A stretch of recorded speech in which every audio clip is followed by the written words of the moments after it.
Good morning friends, আমার একটা নতুন রান্নার ব্লগে তোমাদের সবাইকে স্বাগত। আচ্ছা বলো, ছেলেপুলেরা যদি রাত্রিরে ঠিকমতো পেট ভরে না খায় তাহলে কি আমাদের ভালো লাগে?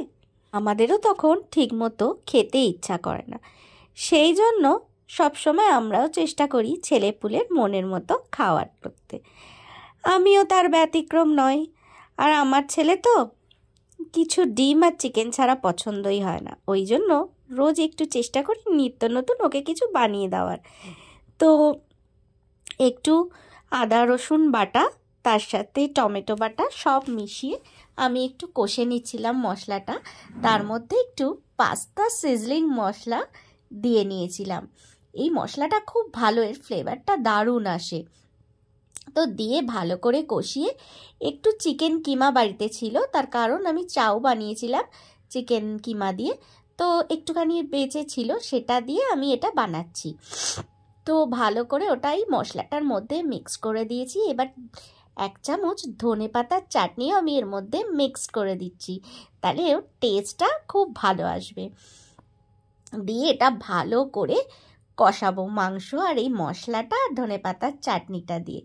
আর সিজলার মশলাটা তো দিয়েইছি। এবার এইটাই হচ্ছে টুইস্ট, লাস্টে একটা ডিম ফেটিয়ে এর মধ্যে দিয়ে দিচ্ছি, দিয়ে ভালো করে নেড়ে নেবো। কারণ চিকেনটা তো একটু অল্প ছিল, তাই সেই জন্য একটা ডিমও ওর মধ্যে মিক্স করে দিচ্ছি। খুব সুন্দর লাগে খেতে। আপনারা চাইলে একদিন বানিয়ে খেতে পারেন।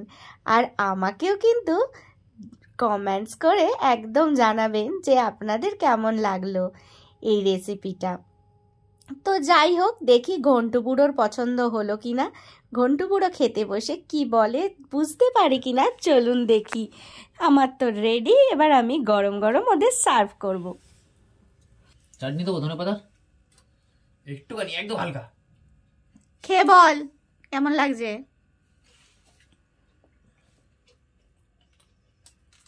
কি খাচ্ছিস? হেভি। এটা কি?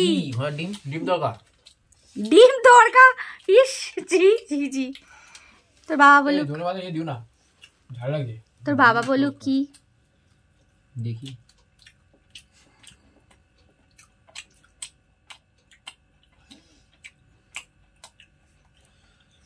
এতক্ষণ লাগছে? চিকেন মনে হচ্ছে আমার। ইয়েস, এটা এক চিকেন ভর্তা। কি রে, তুই তো বলতেই পারলি না খেয়ে। আরে একটা তো বলতে পারিস। একটা, ওই একটাই তুই বলতে পারিস, আর কিছু পারিস না। খা, ভালো তো একটা।